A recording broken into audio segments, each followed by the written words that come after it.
van y le dicen, bueno, sí, efectivamente sus riñones están mal, han entrado en insuficiencia, no está filtrando lo que debería, y por lo tanto no está cumpliendo sus funciones. Entonces, generalmente a veces uno dice, ¿cuánto te va tiempo? ¿Verdad? Eso depende, va a depender. O sea, por eso no, la velocidad con que se va a ir destruyendo, o sea, la velocidad, porque eso es una insuficiencia renal crónica, va a depender de muchos factores. Uno de ellos, naturalmente, es el cuidado en que se presentan, o sea, que se va a tener posterior, la persona, qué otra comorbilidad puede tener, ¿no? Para complicar las cosas. Entonces hay diferentes por eso. Por eso se dice que la destrucción de las nefronas puede producirse en algunos meses, puede decir que no, que también depende de cuándo la están diagnosticando, ¿no? Si una persona se controla y entonces la diagnostican a los inicios, pues entonces va a poder controlarse, pero si de repente ya va al final, pues ya está muy frecuente, pues de que ya esté ese riñón muy destruido, ¿no? Y ya necesita inmediatamente diálisis y hasta que pueda soportar ese funcionamiento, ¿no? Entonces puede producirse, como dicen, algunos meses o muchos años. Hay personas que se dializan por años, ¿ah? Por años, y que ya al final, bueno, ya de todas maneras, con tanta, digamos, el riñón termina ya cobrando, digamos, ¿no? La vida de esa persona, ¿no? Pero hay personas que sí, cuidándose todo, pueden vivir más o menos con la diálisis. Pero eso sí, están sujetas a diálisis. De quitar la diálisis por alguna razón, ya, digamos, ese riñón no funciona.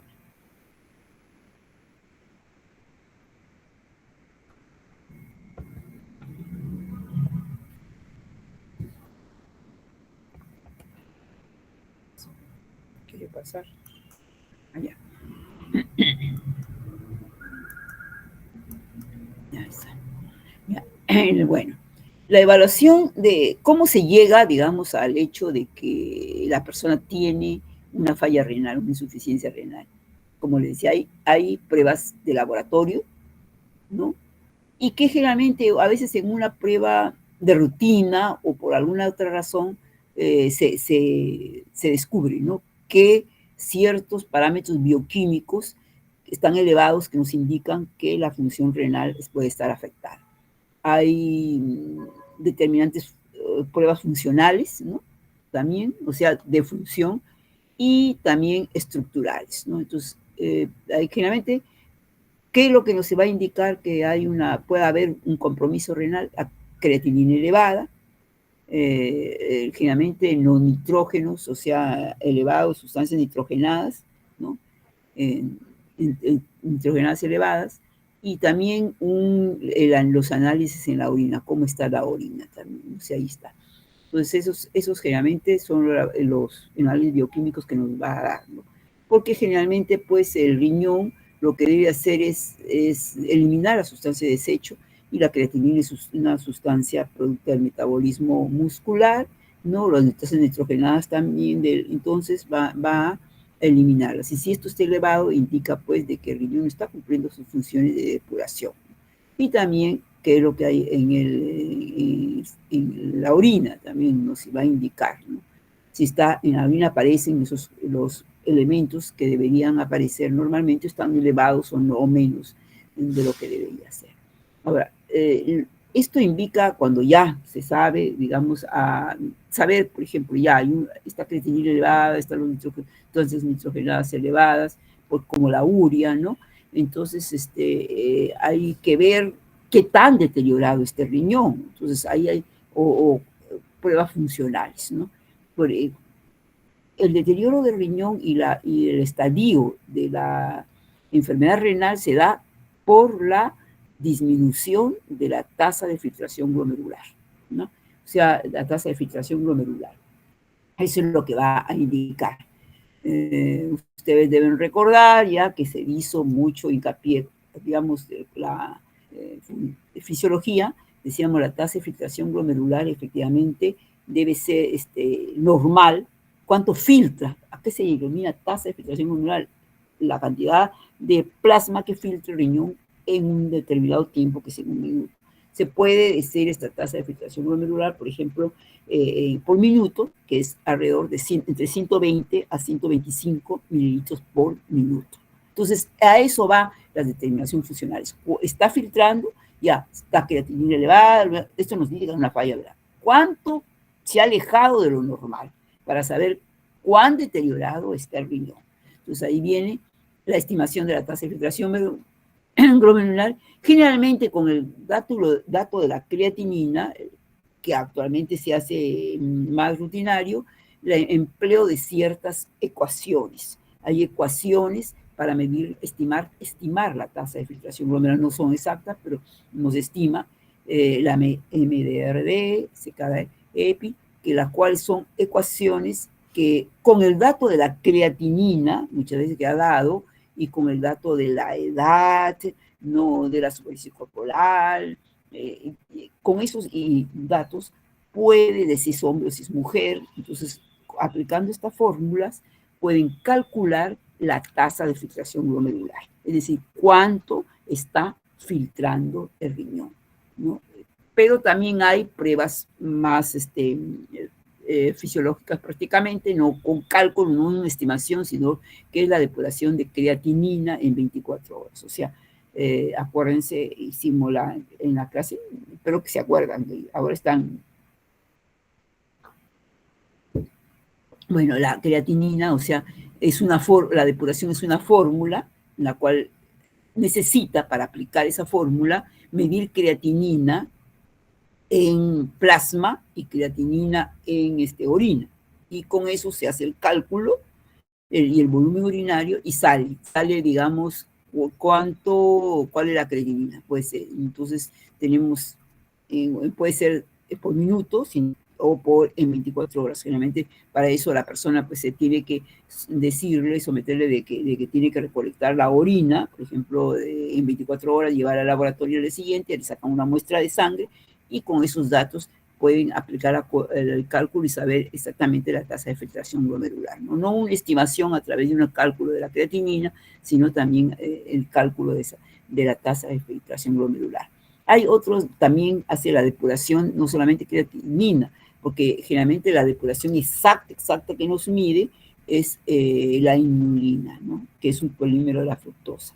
Entonces, que su condición es de que no es trabajada por el túbulo renal, pero la creatinina, como es algo trabajada, que es secretada, entonces nos da un dato aproximado. Si bien la tasa de filtración glomerular, acuérdense, de 125 mililitros por minuto, entonces nos va a dar un poco menos, está alrededor de 100, 110. Entonces, si hacemos creatinina, en la práctica médica no se hace generalmente inulina, salvo para estudios muy detallados o para estudios experimentales, ¿no?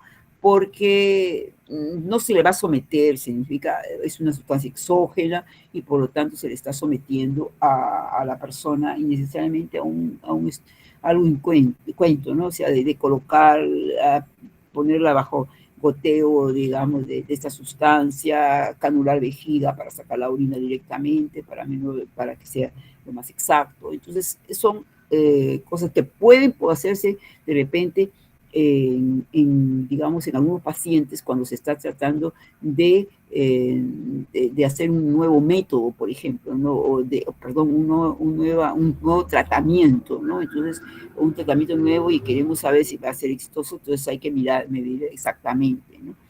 Y hay la depuración también de otras sustancias, igual como la creatinina, tenemos otras sustancias exógenas, como estas que tenemos acá, el TPA y el lotaramato, y también últimamente se le da también la medida de la cistatina C, dicen que es inclusive más exacta que la creatinina, ¿no?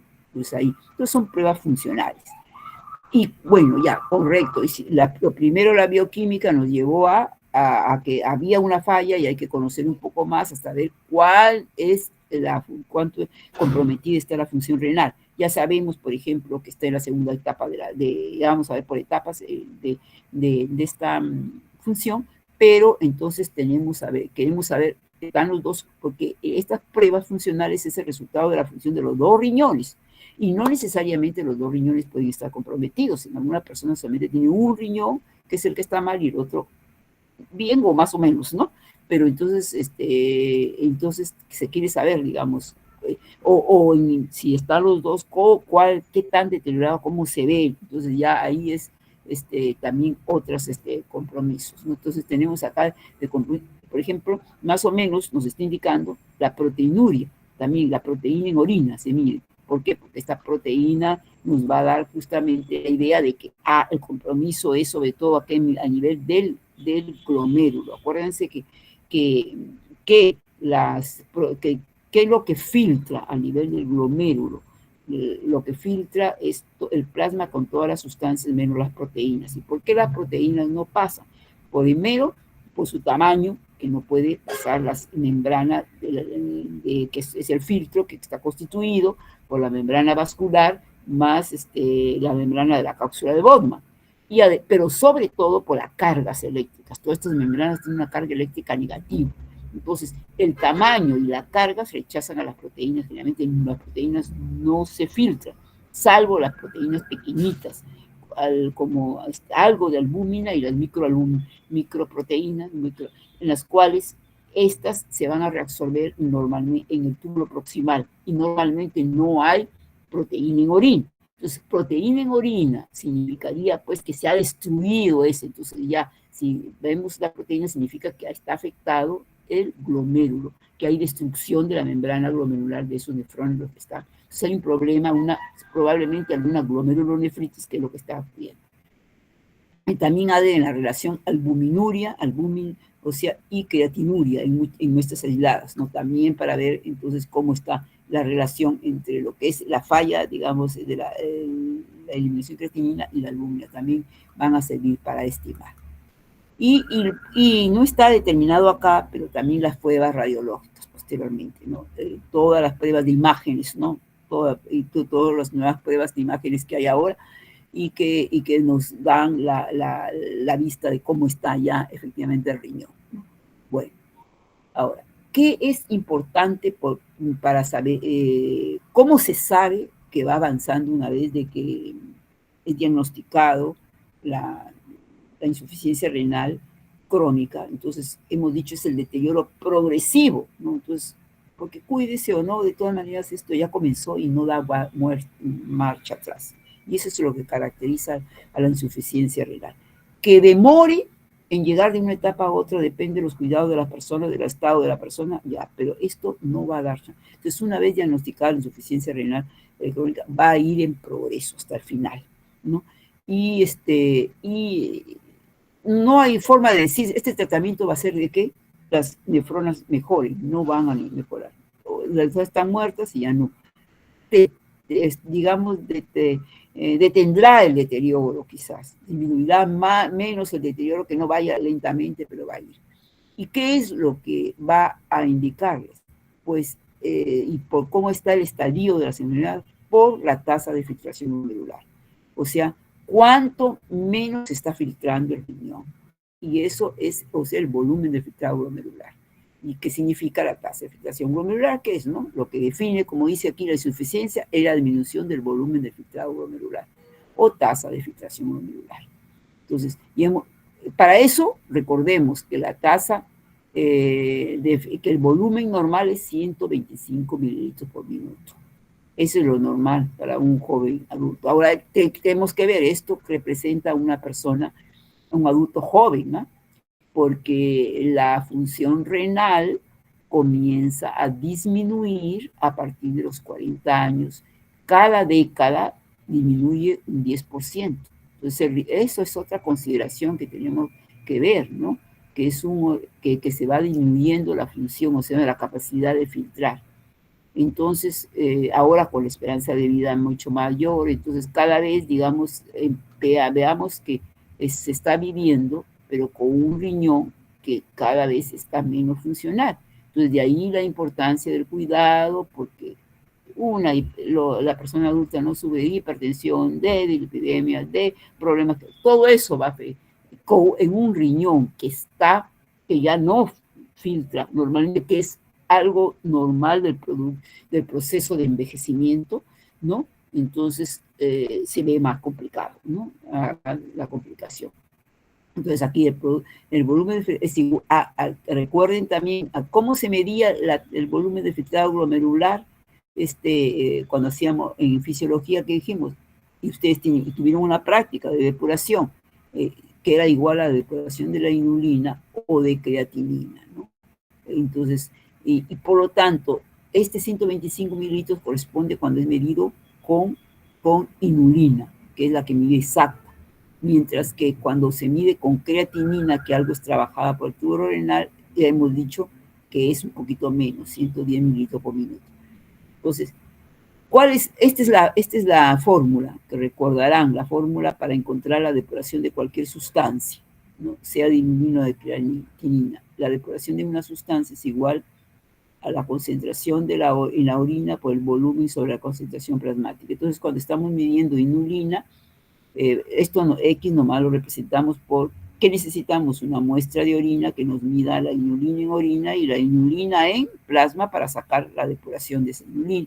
Y ese valor debe ser, si es normal, debe ser cercano a 125, ¿no? Pero si esa persona está en insuficiencia, pues se 60, 40, ¿qué pasó? A ver, el micro. Pablo, tu micrófono. Ya. Pablo, el micrófono se ha prendido. Entonces,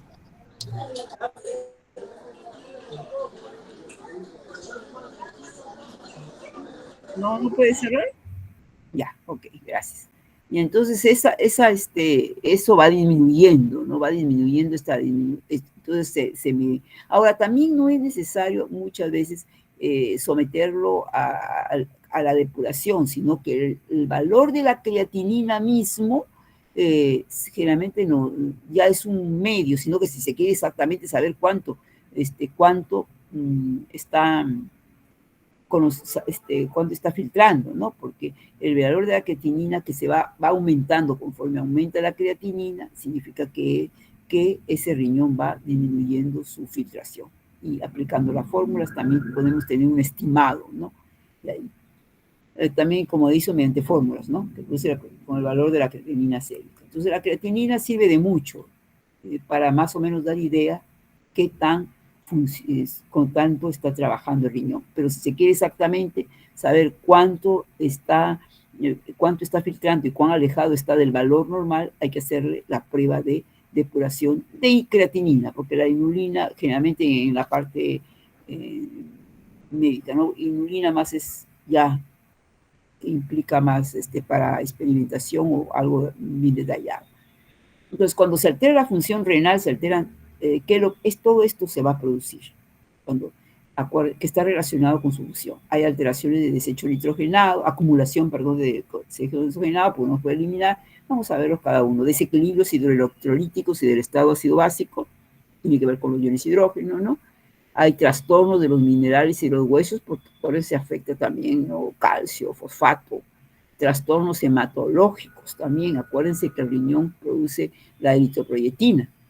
Trastornos cardiovasculares, puesto que maneja el sodio, potasio, y entonces van a afectar la función cardiovascular. Trastornos gastrointestinales, puesto que también va a eliminar acumula sustancias de desecho que pudieran también intervenir en la parte gastrointestinal. Trastorno de la función neurológica. Estamos en un medio interno, pues con toda la sustancia de desecho, lógico que la función neurológica se va a ver afectada. La función inmune también tiene que ver con la función inmune. Acuérdense que también el riñón tiene que ver con la forma activa de la vitamina D. La vitamina D ahora se le reconoce, además de su función en los huesos, su función inmunológica, ¿no? Que para tener un buen estado inmunológico, no solamente la vitamina C, el zinc, sino también la vitamina D. Y eso se vio recientemente en pandemia, cuando aquellas personas que tenían buenos niveles de vitamina D tenían, pues, una buena, respondieron mejor, ¿no? Trastornos de la piel, ¿no? Ya que si hay trastornos inmunes y todo, y disfunción sexual también, ¿no? Va por diferentes motivos que vamos a ver, alteraciones de la eliminación de fármacos, porque si se elimina la sustancia, o sea, no puede eliminar, va a haber un acúmulo de fármacos. Entonces, esto lo podemos ver. Por ejemplo, dice acumulación de desechos nitrogenados. Claro, ¿cuáles son los desechos nitrogenados? Los desechos productos del metabolismo.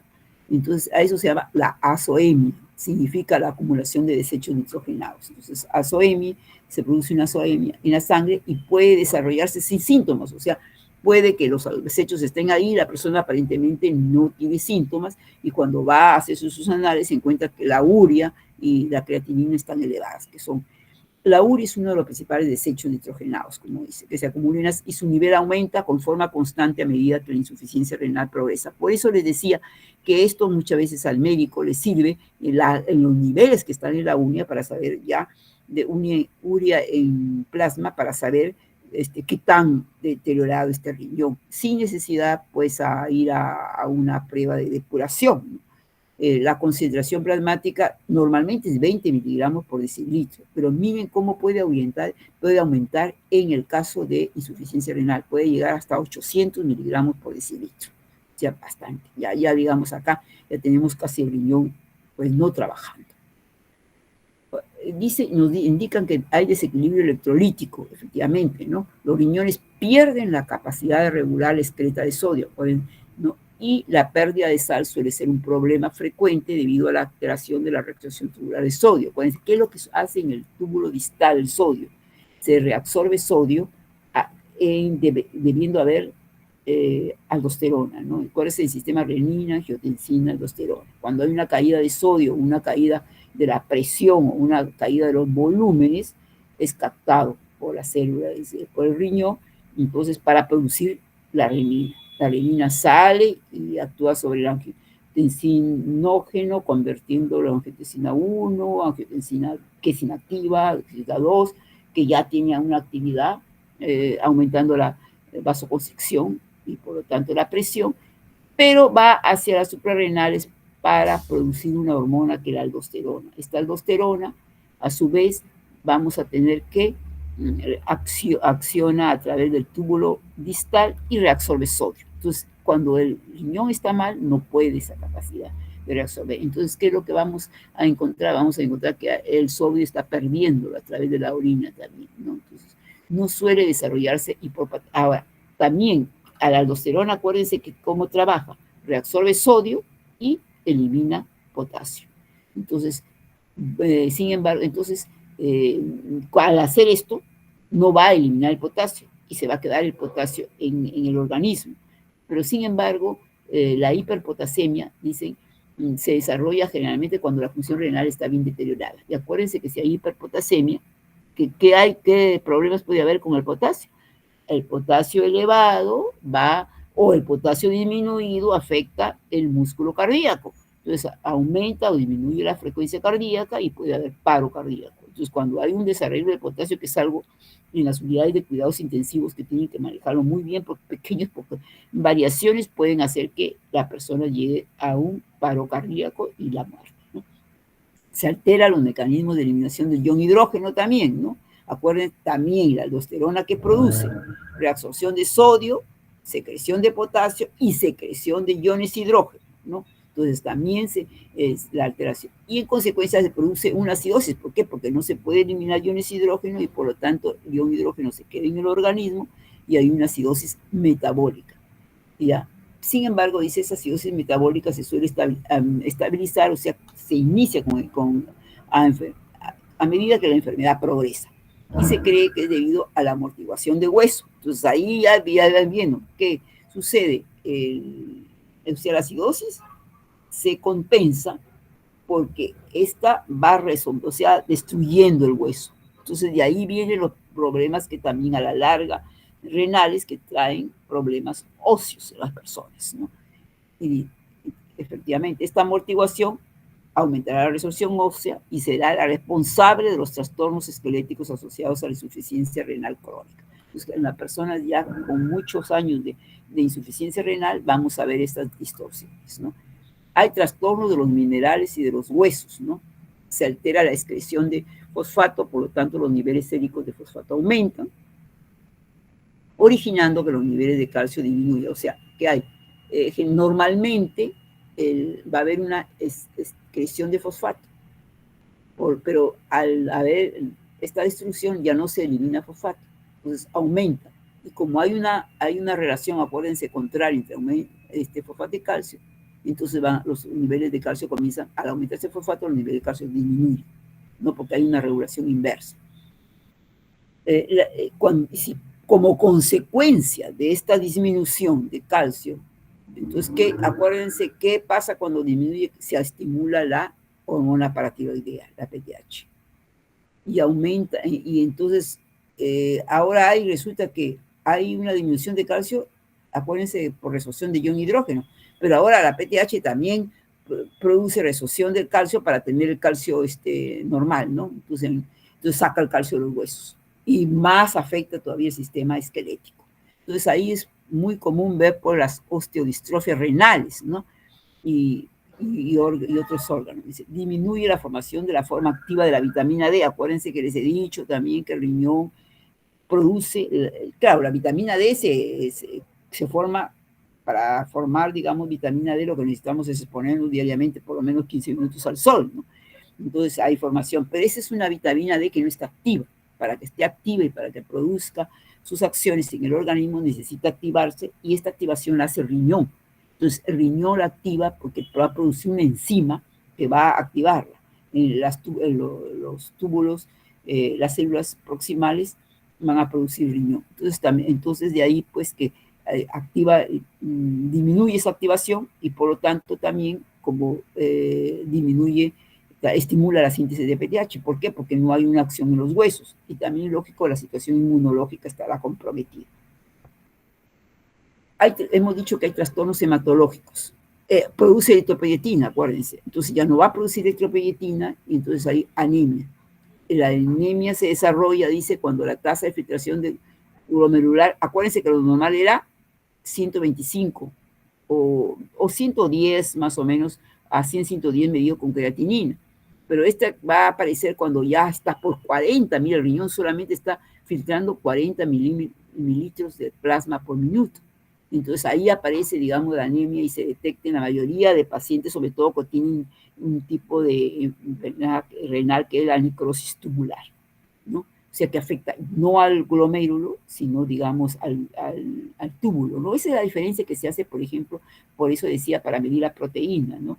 Si la proteína significa que hay compromiso glomerular, en cambio, si hay compromiso tubular, ya no tiene que ver con la necrosis tubular. Y también tienen problemas en la coagulación de la sangre, pero no es porque no haya disminución de las plaquetas, el número es igual, no producir su función, o sea, la función que desempeña las plaquetas está alterada. Hay trastornos cardiovasculares, la causa más frecuente de muerte, lógico, por hipertensión, ya hemos dicho, que es la manifestación más temprana de la insuficiencia renal crónica, les había comentado anteriormente. ¿Y a qué se debe? Porque porque aumenta, acuérdense que aumenta el volumen vascular, entonces aumenta la resistencia, disminución de la concentración de prostaglandinas también renales, que son vasodilatadoras, y se incrementa el sistema renina-angiotensina-aldosterona. Todo esto trae como consecuencia pues que aumente la presión. Hay problemas en el corazón mismo, las cardiopatías, generalmente debido al corazón, digamos, el ventrículo izquierdo se hipertrofia.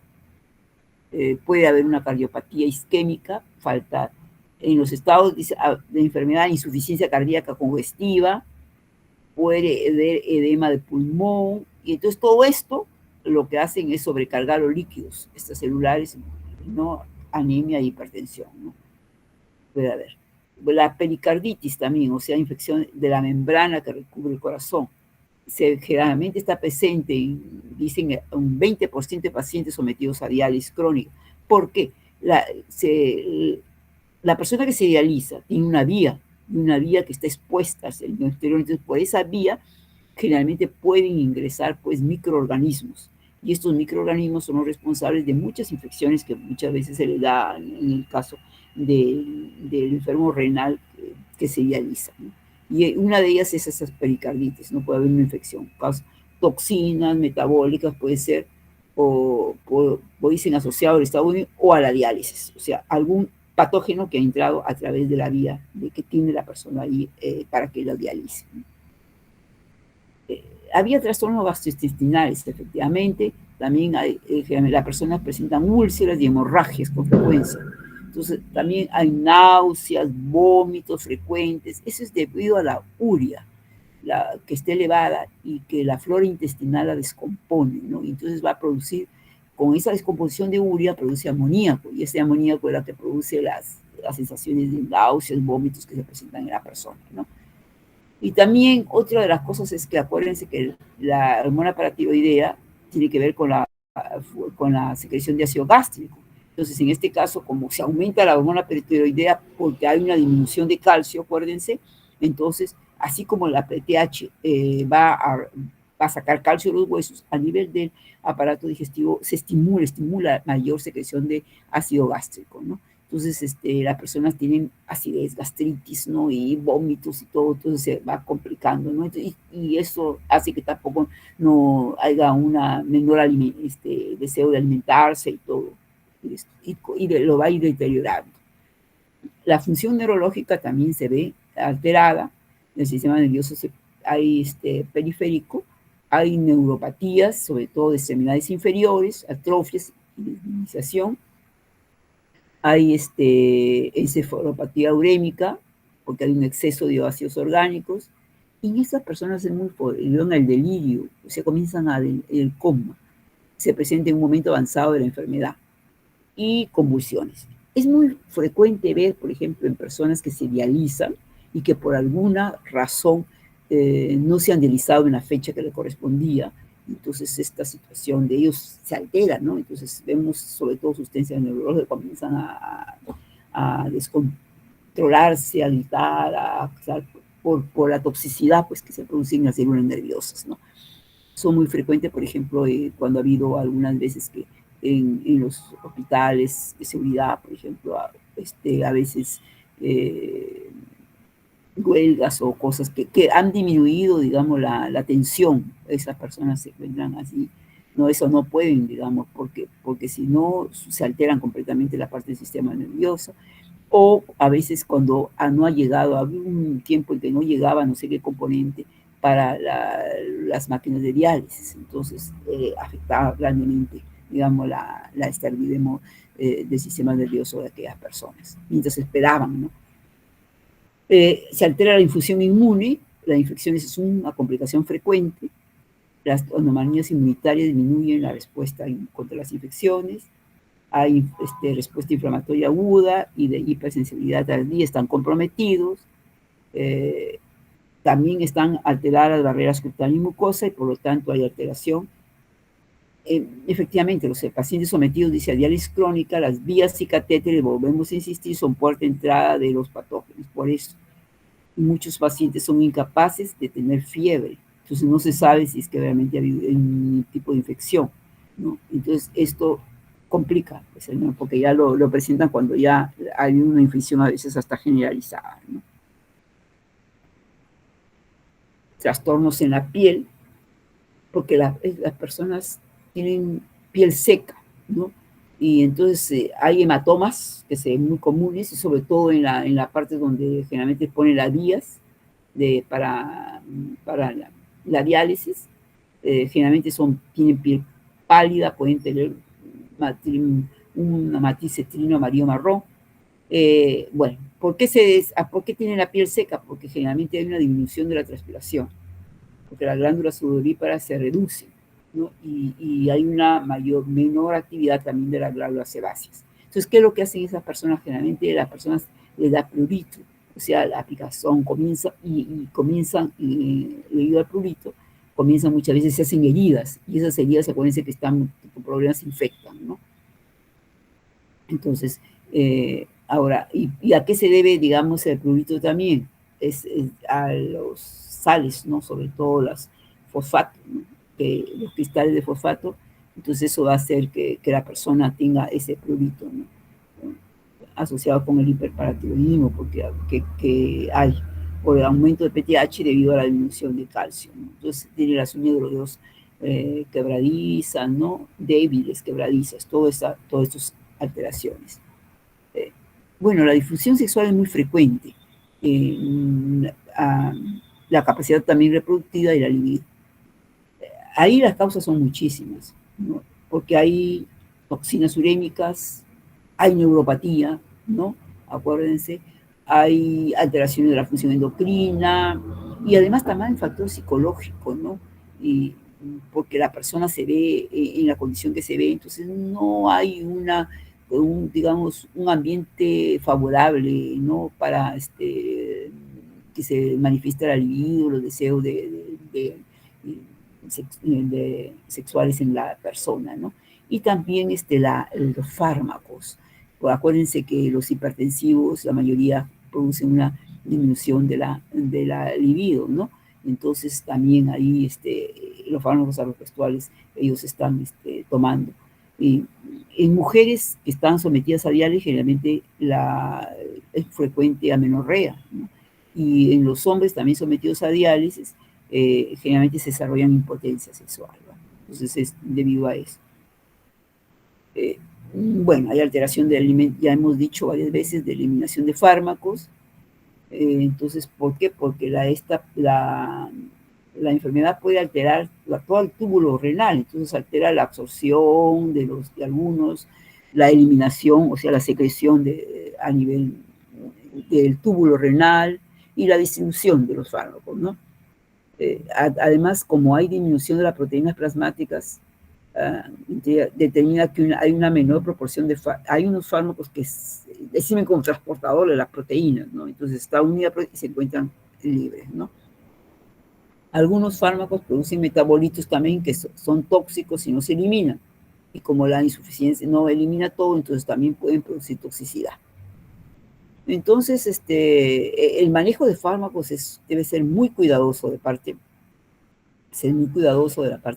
médica, porque se sabe que no van a poderse eliminarlos en la magnitud que una persona normal tiene. Inclusive cuando se hacen las diferentes pruebas radiológicas o de imagen y de todo, generalmente es necesario que a una persona es necesario medir la creatinina porque pudiera tener una insuficiencia renal y entonces no va a tener, y si es necesario administrar una muestra de contraste, entonces va a hacer que no lo elimine en la cantidad y pudiera ser una toxicidad, poner una situación de alarma, digamos, a la persona, ¿no?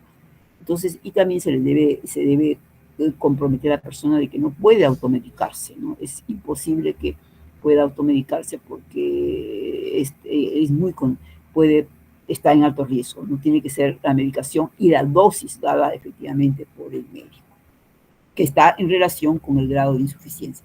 Este es un cuadrito que nos va a decir todo, digamos, la parte, un resumen de lo que hemos dicho, ¿no? Y relacionado con su función prácticamente. Dice, por ejemplo, el riñón en insuficiencia renal crónica afecta a todos estos.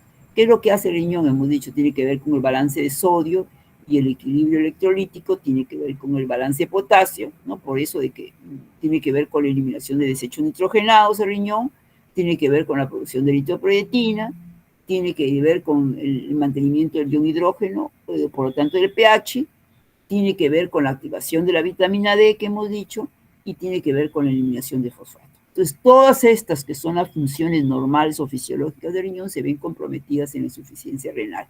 Entonces, que si se ve comprometido el sodio, entonces esto puede dar lugar a la hipertensión por un lado, y también y como es del agua, balance de sodio, y también va a haber un aumento del volumen, ¿no? Porque sodio, retención de sodio, aumento del agua y por lo tanto aumento del volumen. Esta hipertensión, por un lado, puede llevar a una insuficiencia cardíaca, que también es llevada tanto por la hipertensión como el aumento del volumen. Y este aumento del volumen es el responsable del edema que se ve en los pacientes renales, ¿no?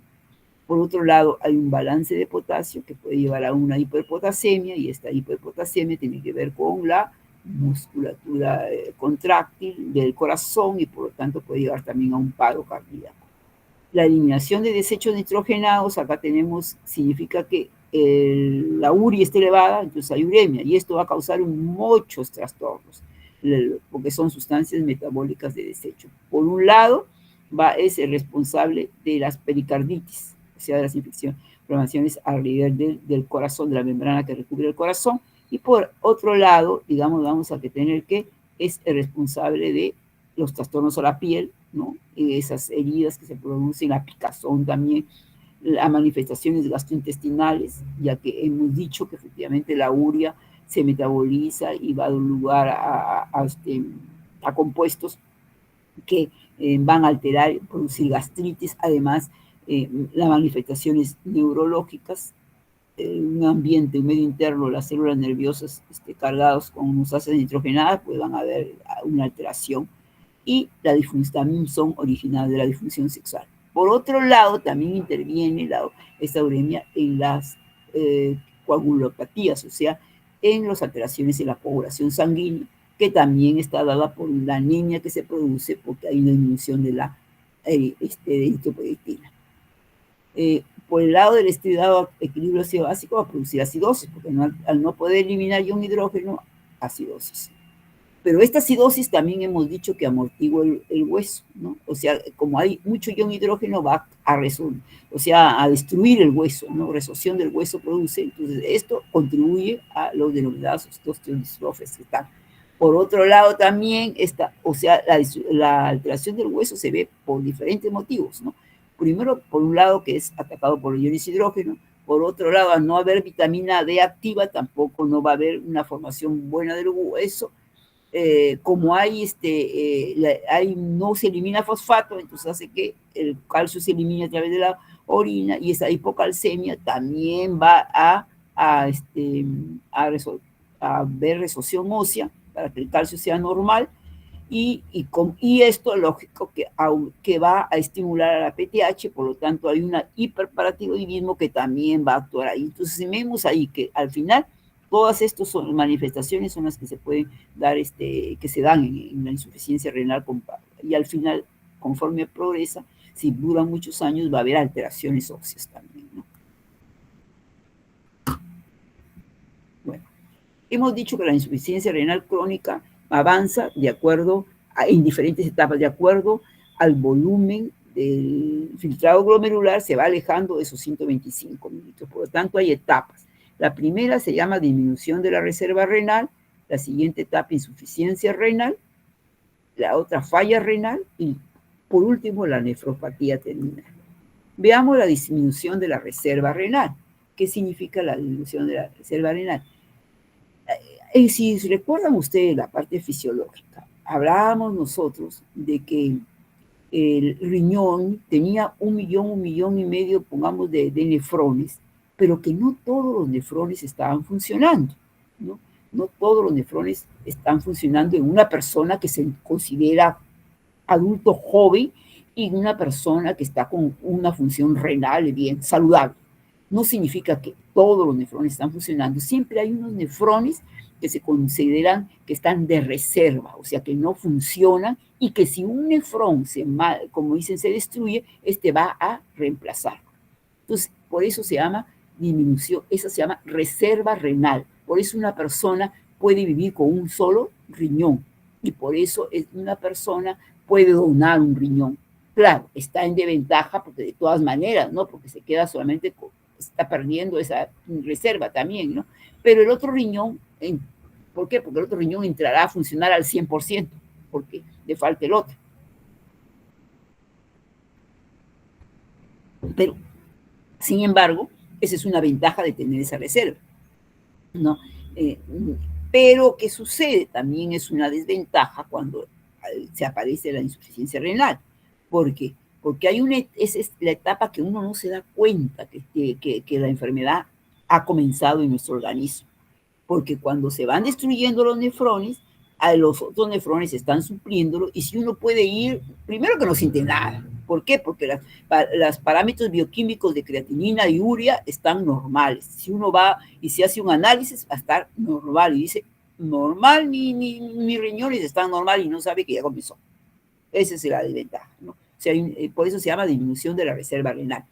Entonces, la reserva renal disminuye cuando el valor del volumen del filtrado disminuye alrededor de un 50%. Imagínense, estamos disminuyendo hasta el 50% del valor y no nos damos cuenta. Estamos en 30, 40, 50, recién cuando disminuye el 50% es que ya se acabó la reserva y recién entonces ahí van a aparecer los trastornos y ahí vamos a aparecer, pero ya ha avanzado una etapa. Entonces, vamos a decir que el adulto está entre 120 y 130 mililitros por minuto. Entonces, ¿qué significa? Más o menos, cuando esta reserva, sin darnos cuenta, va a llegar pues hasta que tengamos aproximadamente 60 mililitros por minuto. Cuando ya nos vamos a dar cuenta, va a estar en 60, por alrededor de 60. En esta etapa, los niveles séricos de urea y creatina todavía son normales, como les digo, y no se evidencian síntomas de alteración. Esto se observa en los pacientes que sobreviven con un solo riñón, ¿no? También, ¿no? Bueno, y luego viene la etapa de insuficiencia renal. Ahí es donde nos damos cuenta. ¿Qué porcentaje? O sea, en la primera puede llegarse hasta el 50% del valor del volumen de filtrado. En esta insuficiencia renal, los valores del filtrado glomerular están entre un 20 a un 50% del valor normal. O sea, debajo de 50, pero hasta un 20%. 10% es 12, si consideramos 120, pues, o sea, estaría entre 60, más o menos, y 24 mililitros por minuto. O sea, si tiene 30 mililitros, está en la parte de insuficiencia renal. Uno de los primeros síntomas es la isotenuria o poliuria. O sea, hay cambios en la orina. Algunos, mucho orina, volumen de orina, y a otros no pueden, ¿no? O sea, hay disminución, o sea, retención de orina, con orina isotónica con respecto al plasma. Durante esta etapa empieza a desarrollar, recién aparece la azoemia, o sea, recién aparece, si hacen un análisis bioquímico, recién aparece la urea, recién aparece la creatinina. Hay anemia, recién, y hay hipertensión. Y ya les decía, o por anemia o hipertensión, sobre todo por hipertensión, es que comienzan, van a la consulta.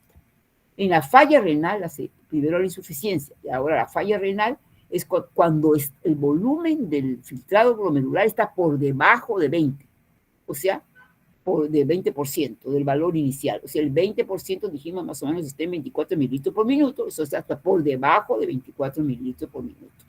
Los riñones ya no son, o sea, puede tener 18 o 15%, ¿no?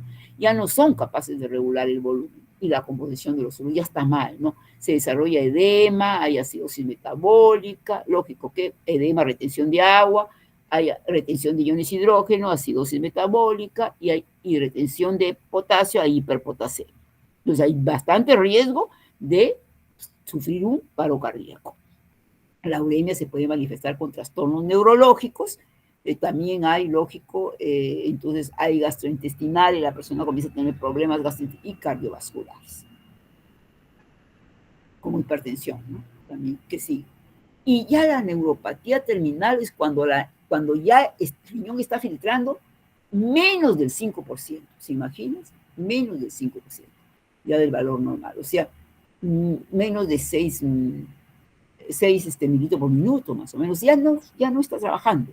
Hay disminución de los capilares renales, y entonces, si nosotros vemos en una imagen, ¿no? Vamos a ver lo que todo el riñón está como en cicatrices, ¿no? Cicatrizado, ¿no? Presenta cicatrizado.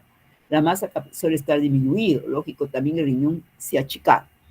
En esa etapa es necesario efectuar tratamiento. Ahí, digamos, nuevamente, la persona no va a vivir, tiene que estar con diálisis de todas maneras, ¿no? Y la opción ya, si es un joven, no, sobre todo para el trasplante renal, ¿no? Para que el paciente sobreviva. Ahora, bueno, ya vemos ahí, hay, como hemos dicho, factores, lo importante es la prevención. Hay factores que se pueden modificar y hay factores que no se pueden modificar para llegar a la insuficiencia. Los no modificables son los que, lamentablemente, la persona no depende de ella por disposición genética. Si nació en una familia en la cual está el gen, por ejemplo, de riñón poliquístico, ni modo. Vamos a ver a la ruleta si le toca o no le toca, ¿no? Si le tocó o no lo tocó, por eso. Pero sí sabe y puede. ¿Qué factor modificable? Tratar de cuidarse al extremo, ¿no? En alimentación, en tu actividad y en todo, para que no pero sabe que puede llegarle en cualquier momento. Factores raciales también, ¿no? La raza negra que está más expensa a la parte de hipertensión arterial, también se dirá como que hay más riesgo, ¿no?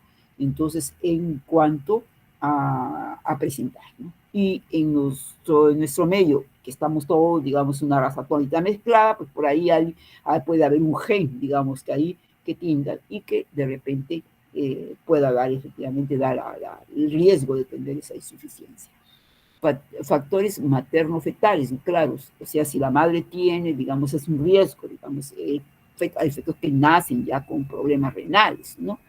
La edad, lógico, cuanto más mayor la persona, mayor posibilidades de que por alguna otra, o por hipertensión o por diabetes, supongo que aparezca la insuficiencia renal. Y el género también no está más relacionada con hombres, en el caso que en las mujeres, entonces ahí también hay una predisposición. Son cosas que son no modificables. Y las modificables sí, las que podemos controlar, por ejemplo, controlar la presión arterial, sobre todo, o sea, si no todavía está bien la conversión, pero se sabe que en la familia hay hipertensos, si la madre, el padre hipertenso, se controla la presión arterial. Si se sabe también, entonces ver las proteínas, siempre hacer un análisis de orina para ver si hay proteinuria, si análisis que me digan si hay dislipidemias, ¿no? Tabaquismo, sabemos que esto afecta, por lo tanto evitar el tabaco, no solamente ahí, cáncer al pulmón y tanta cosa, ¿no? También los niveles de fósforo, también, ¿no? Que hay que verlos.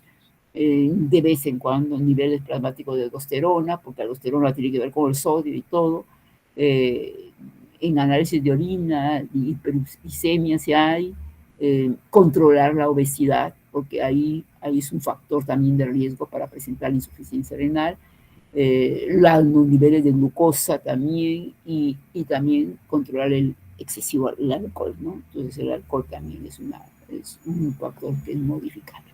Bueno, eso en cuanto a insuficiencia renal crónica. Estamos ya contra el tiempo, pero vamos a ver.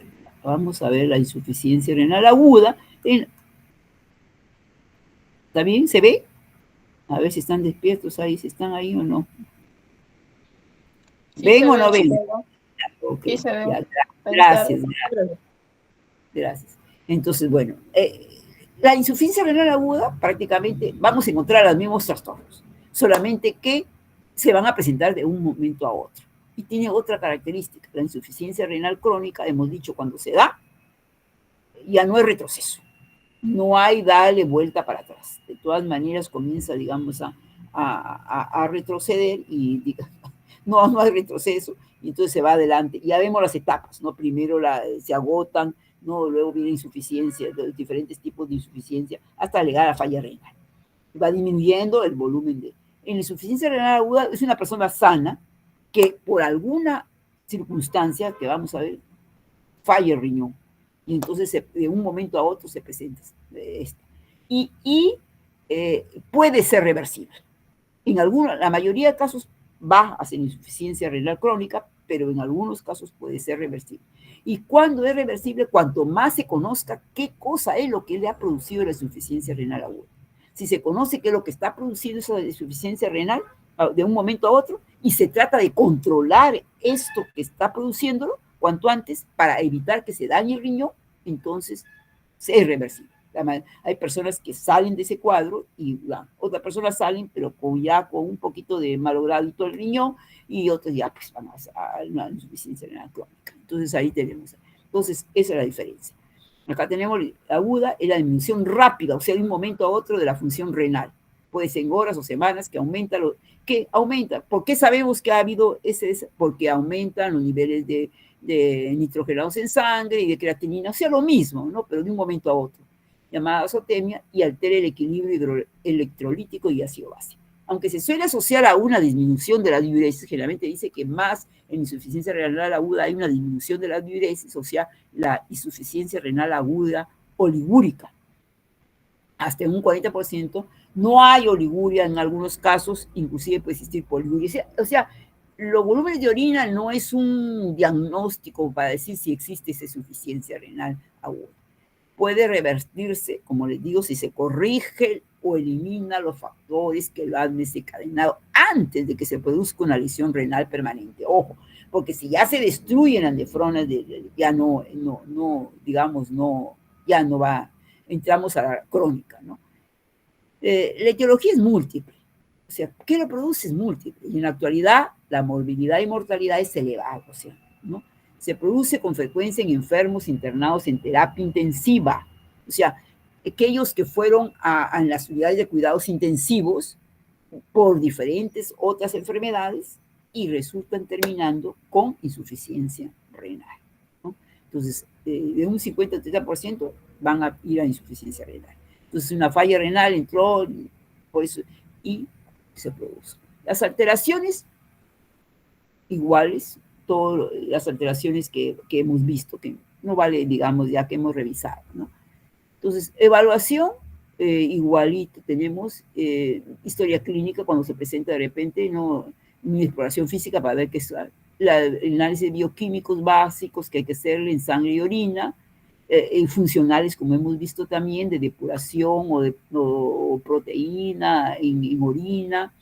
Tenemos acá una ecografía pélvica también para, ¿no? Y una exploración Doppler vascular renal, sea problema vascular, pruebas de laboratorio, pues ahí tenemos, porque no se sabe qué cosa es lo que lo ha producido en un momento, entonces hay análisis de orina, pruebas serológicas, proteínas, cómo está la sangre, si hay le está produciendo alguna virus o alguna bacteria, estudios microbiológicos, no, el gas osmolar, si hay, que nos va a dar, puede hacer que el problema sea una intoxicación, ¿no? Que ha producido. Hay nuevos marcadores de daño renal que pueden ser ocultados, fondo de ojo para ver si hay edema de papila, hipertensión arterial maligna, cristales de colesterol.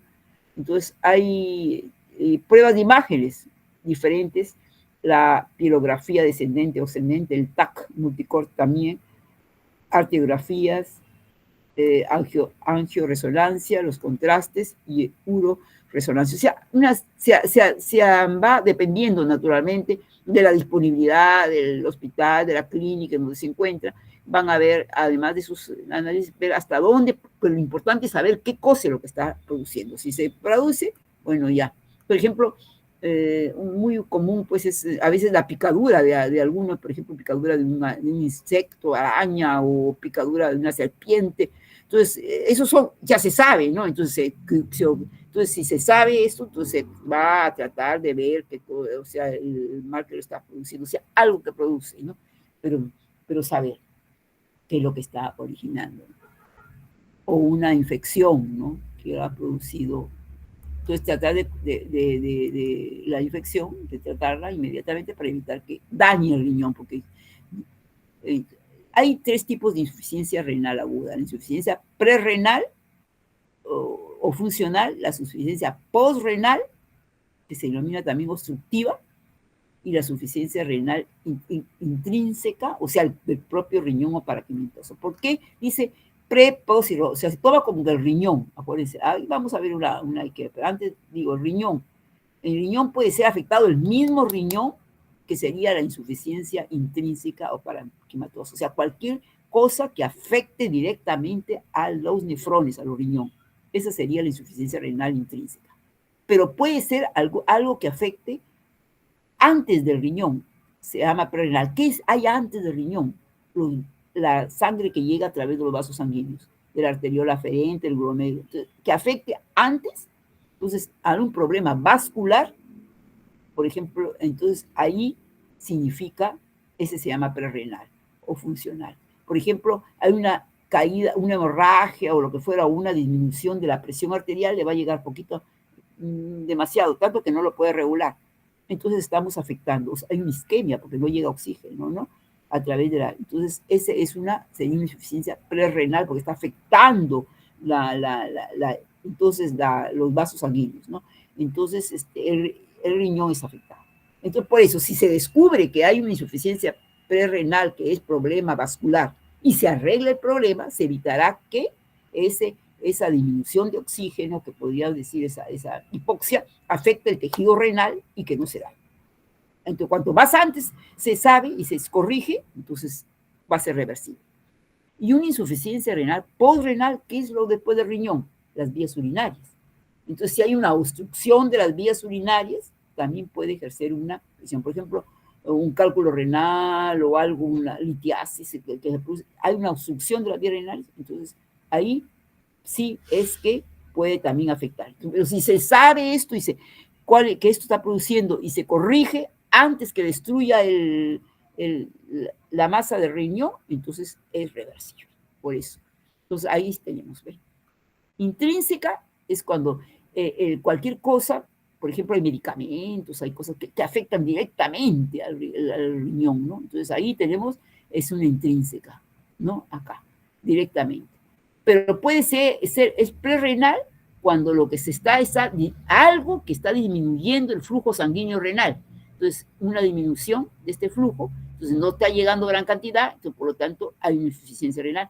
Pero cuanto más se corrige, se evita que estos se destruyen los nefrones. Entonces puede llegar a reversible o a un estadio mejor. Y la postrenal es cuando hay una obstrucción acá, en el flujo de orina. Entonces hay una obstrucción, entonces el líquido se retrógrado y entonces va a causar un daño acá. Cuanto más se libere, mejor, más rápido, entonces ahí, por eso es que esa insuficiencia es reversible. Vamos a ver la prerrenal.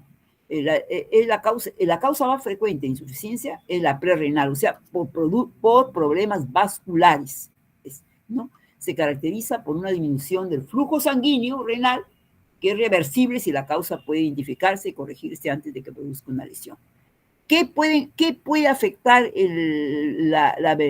disminuir el flujo sanguíneo, o sea, la cantidad de sangre que llega? Hay diferentes.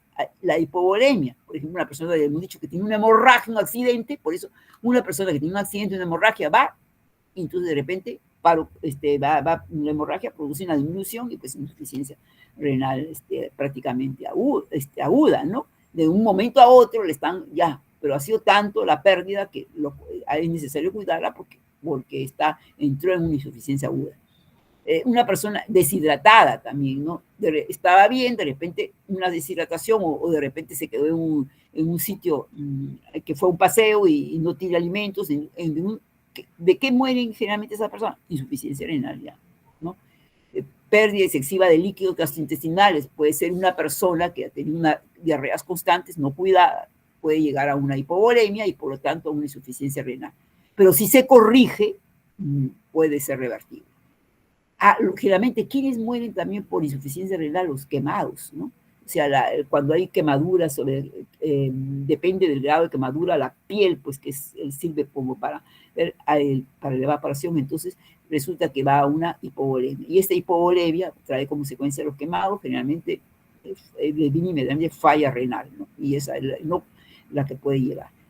También hay otras como la disminución del llenado vascular, por el hecho anafiláctico que puede ser, o cuando, por ejemplo, hay problemas alérgicos, ¿no? Algo, entonces hay un shock anafiláctico o el shock séptico debido a una infección que tiene la persona. Entonces ahí hay una disminución del llenado vascular y también puede llegar a esto. Entonces, si se corrige esto, ya también, a que de repente la persona tiene insuficiencia cardíaca, hecho cardiogénico, entonces, ¿no? Entonces, una insuficiencia cardíaca ha producido disminución del volumen y por lo tanto hay una disminución. Disminución de la perfusión renal a causa de mediadores vasoactivos. Por ejemplo, disminuye con algunos fármacos. Muy comúnmente se toman los antiinflamatorios no esteroideos, ¿no? Para cualquier cosita, las personas toman antiinflamatorios. Esto puede producir una disminución de la perfusión renal y llevar a una insuficiencia renal aguda, ¿vieron? Inhibidores de la ECA también, ¿no? De la enzima convertidora de angiotensina también. El uso de agentes diagnósticos, ya les decía, ¿no? De agentes diagnósticos para ciertos diagnósticos que usan o medios de contraste también pueden llevar a esto, a una disminución de la perfusión renal y llevar a esta situación, ¿no? Entonces, eso es y es la más producida. Insuficiencia postrenal, o sea, la que es posterior, o sea, en las vías urinarias, es producido también por la obstrucción del flujo y se produce un obstáculo en la vía urinaria. que impide la salida de la orina, provocando aumento de la presión. Constituye, si el otro es la mayor, este es la menor, 5% de la causa de insuficiencia renal aguda. La obstrucción puede ocurrir, ¿por qué? Porque hay obstrucción en los uretes pélvicos, ya les hablaba de la litiasis, hay estenosis ¿no? o fibrosis también que existen en las vías, entonces ya va a producir. O problemas en la vejiga también, de repente hay tumores en la vejiga que no permiten drenar el líquido, la orina, o la denominada vejiga neurogénica también, ¿no? Y problemas en la uretra, en el caso de la hipertrofia prostática, ¿no? Entonces, eso es muy común en hombres, ¿no? La hiperplasia prostática. Y en este caso, los que llevan a insuficiencia por renal en hombres mayores, ¿no? Adultos mayores, es muy común la hiperplasia prostática. Y entonces, esta puede ser la causa de una insuficiencia renal aguda, y que esa insuficiencia renal aguda lleve a un cuadro. Entonces, si se arregla, o sea, por eso la celebración de la próstata, todo, entonces, para llegar a eso. Entonces, porque hay dos maneras de hiperplasia prostática, la cancerígena, lo que lleva al cáncer, y la otra también puede llevar a la muerte, pero a través de una insuficiencia renal aguda, no que se complique. Y la intrínseca es la que se lleva en el propio, o sea, en el propio prácticamente riñón, ¿no? Que afecta directamente. Es nada por enfermedades que generan una lesión de las estructuras anotómicas. O sea, puede ser en el glomérulo que se destruya, puede ser los túbulos o el líquido o la parte intersticial. Se clasifican según la estructura. O sea, hay, por ejemplo, insuficiencia renal glomerular, tubular, o de intersticio, o de vasos renales, ¿no? Esto constituye el 25% de los casos de IRA, o sea, mayor y la vascular, segunda, y tercera, digamos, la que es post, ¿no? Entonces, la causa, ¿a qué se debe? Isquemia, o sea, falta de oxígeno asociada a la insuficiencia prerrenal. Ya les decía, si hay problemas prerrenales que no se cuidan, va a afectar, porque no llega sangre, y al final termina con insuficiencia también renal intrínseca, ¿no? Y que puede llevar a una insuficiencia renal crónica. Las glomerulonefritis agudas que existen y la pielonefritis, ¿no? Es muy común que cuando hay en la mujer, sobre todo en la mujer que tiene infecciones urinarias, ¿no? Y que es muy corto la vía hacia diferente en el hombre. Entonces resulta que esta infección puede subir las vías urinarias y llegar, digamos, hacia el riñón mismo. Entonces producir una infección directa renal, ¿no? Por eso infecciones renales en mujeres deben ser muy cuidadas y no evitar, porque en cualquier momento pudiera producir eso. Lesión de la estructura túbulo-intersticial, o sea, las estructuras del túbulo, del intersticio por toxinas, entonces hay diferentes toxinas que afectan directamente el riñón, infecciones, o sea, que afectan directamente, y la obstrucción intratubular, ¿no? Lesiones de los túbulos, las células se necrosan por alguna razón, ¿no? Y entonces acumulan y forman ahí unos tapones prácticamente, ¿no? Y que puede ser de origen isquémico, falta de oxígeno, falta de vascularidad, o tóxico de la sustancia misma, ¿no? Muchos medicamentos, por eso es el cuidado que se debe tener en los medicamentos, porque los medicamentos afectan directamente al riñón, ¿no? Lesiones de grandes vasos, obstrucción, si hay una obstrucción de la renal, por ejemplo, en los casos también cuando hay aterosclerosis, trombosis, embolia, afectan directamente porque afectan los vasos. Y también la obstrucción de venas renales, ¿no? Trombosis, hay comprensión renal también. Todo esto. Muy común en este tipo de insuficiencia renal intrínseca, o sea, de la misma riñón, es la necrosis tubular aguda. Esa es es la causa más frecuente, es el 70% de los casos. El daño afecta a las células tubulares renales con grado de afección, ¿no? Las causas, frecuencias pueden ser y causas isquémicas, y que la causa más frecuente, y tóxicas. La causa más frecuente de esa necrosis es o sea, que no le llegó irrigación sanguínea, ¿no? Presenta de oliguria en un estado final, de la forma cuando se manifiestan las causas que causan la perfusión renal. O sea, generalmente cuando no hay problemas vasculares, es esto lo que se presenta al final, una necrosis de los túbulos por falta de oxígeno, no por falta de sangre. Y otras, como les digo, tóxicas, por el uso de antibióticos exagerado para cualquier, ¿no? Estos antibióticos pueden ser por contrastes, el uso de contrastes radiológicos, el uso de los AINES, el uso de anestésicos, tóxicos endógenos también, por ejemplo, cuando hay mioglobinuria, porque hay rhabdomiolisis, hay hemoglobinuria por hemólisis, hiperuxemia, hipercalcemia, o sea, otros problemas que puedan afectar también sustancias tóxicas al riñón.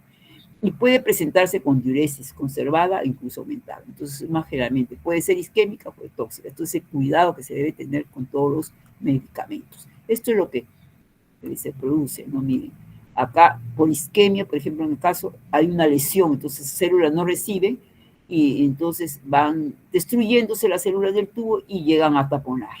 Entonces vienen a taponar, entonces ya no se puede filtrar, porque ahí, entonces estas al final terminan muriéndose sus nefrones, ¿no?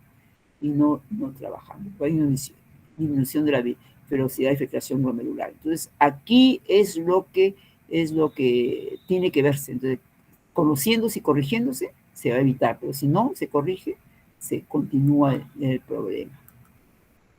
Bueno, aquí es más o menos lo que hemos hablado, que tenemos aquí, se lo voy a dar, ¿no? Para ir a lo que caracteriza la ira prerrenal, lo que diferencia la paraquimentosa, la glomerular, vascular y la obstructiva, ¿no? Más por el tiempo, estamos que más o menos un poquito quizás algunas cosas más ampliadas de lo que hemos dicho. La clasificación, ¿cómo se clasifica la insuficiencia? Así como hay una clasificación en la insuficiencia renal crónica, según también acá hay diferentes clasificaciones. ¿Y cuáles son los niveles de creatinina generalmente? ¿No? Por ejemplo, acá la categoría Rifle, tenemos la categoría ACI y la DICO, ¿no? Entonces ahí, que generalmente se ven por los niveles de creatinina. Entonces, porque este nivel de creatinina te da más o menos, si la disminución del filtrado glomerular, por ejemplo, está menos del 25, es menos del 50 y menos del 75%, ¿no? Ya, entonces, ¿qué significa un riesgo que está, ya lesión, le llaman ya, y ahí es un fallo ya renal agudo, ¿no? Por los niveles de creatinina. Igualmente acá también tienen 3 estadios, ¿no? Y está basada, además de la creatinina, también por la diuresis, ¿no? La diuresis, a 6 horas, 12 horas, 24 horas, o hay anuria ya en lo último estadio, ¿no? Ya que hay, ¿no? Y acá también, digamos, también tiene basado en la creatinina también y en la diuresis también, ¿no? Entonces acá también criterios de diuresis que van según los niveles que tienen los estadios. Son 3 estadios que generalmente se colocan de la insuficiencia renal aguda.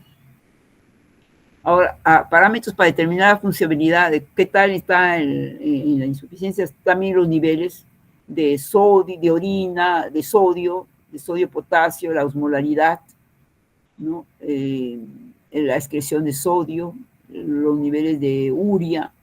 Entonces, acá tenemos indicado para ver si es una diferencia entre una funcional y una parenquimatosa, renal o parenquimatosa, por ejemplo, ¿no? Bueno. Y hay unos hallazgos urinarios, o sea, cuando se hace un análisis de orina, por ejemplo, la presencia de hematíes, que nos está indicando ya, ¿no? La presencia de leucocitos, si es de estado alérgico o estado infeccioso, ¿no?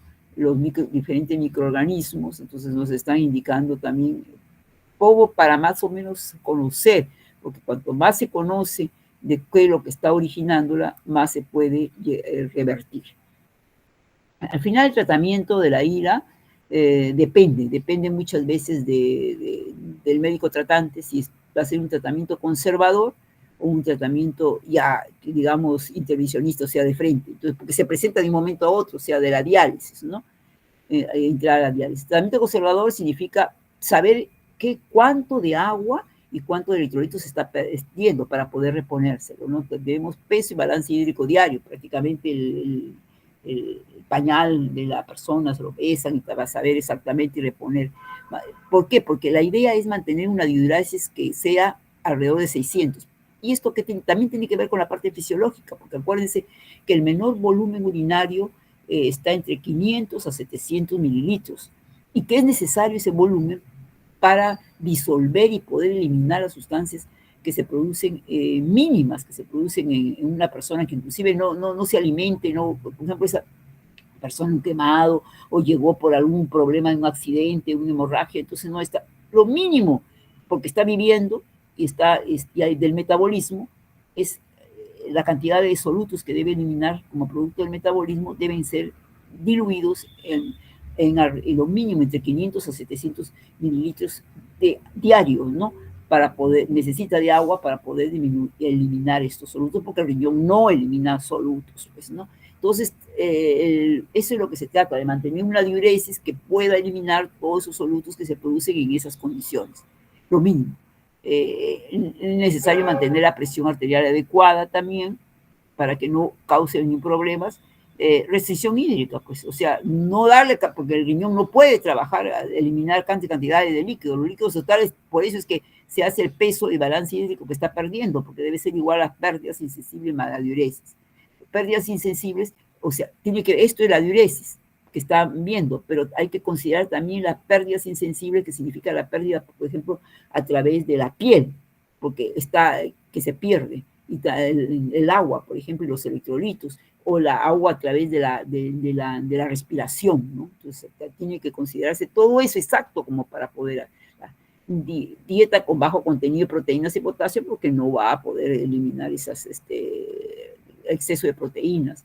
Aporte calórico adecuado, también, o sea, carbohidratos adecuados como para mantener, y quelante de fósforo, porque acuérdense que se elimina gran cantidad de fósforo, por lo tanto, quelantes para que sea hiperfosfatemia. Entonces, habría que ver. Entonces, generalmente eso es un tratamiento conservador, ver cómo están manifestándose su organismo y tratar. Pero la otra es sencillamente ir a la diálisis, ¿no? Que a muchas no, cuando es una cuestión aguda, no quieren ir a la diálisis por el hecho de que dicen que ya se va a, el organismo ya siempre va a tener que dializarse, ¿no? Y en esta cosa todavía hay la probabilidad de que se revierta. ¿Qué pronóstico hay con una insuficiencia renal aguda? Entre 20 y 8% dependiendo de la causa, de la forma clínica y la severidad del cuadro, naturalmente. Y dicen, de los que sobreviven, alrededor de la mitad de los pacientes se recuperan completamente. Y la otra mitad tiene recuperación incompleta, como les decía, o progresan, o se quedan ahí, o progresan a la enfermedad renal terminal, o sea, la crónica. ¿Qué factores están asociados a la mortalidad? Pues si este problema se le da en un mayor de 60 años, ¿no? O sea, en el adulto mayor. Lo que tú decías, el adulto mayor, por favor, no debe automedicarse, no debe ser exceso de pastillas, de antiinflamatorios, que si le duele algo, que si no se fue, entonces sí, hay que tener mucho cuidado, ¿no? Forma de presentación, si es oligúrica o anúrica, disminución, lógico, si se presenta ese cuadro de insuficiencia con que no hay volumen urinario, el cuadro no es favorable, ¿no? Y la presencia de complicaciones pulmonares y cardiovasculares. O sea, si esa paciente que le ha presentado, tiene además problemas pulmonares, o es asmático, o algo, o de repente es hipertenso y todo, entonces el pronóstico cada vez es menor, ¿no? de sobrevivencia, ¿no? Bueno, entonces eso es lo que más o menos en el tiempo hemos podido. Si hay algún aporte que quieran hacer o alguna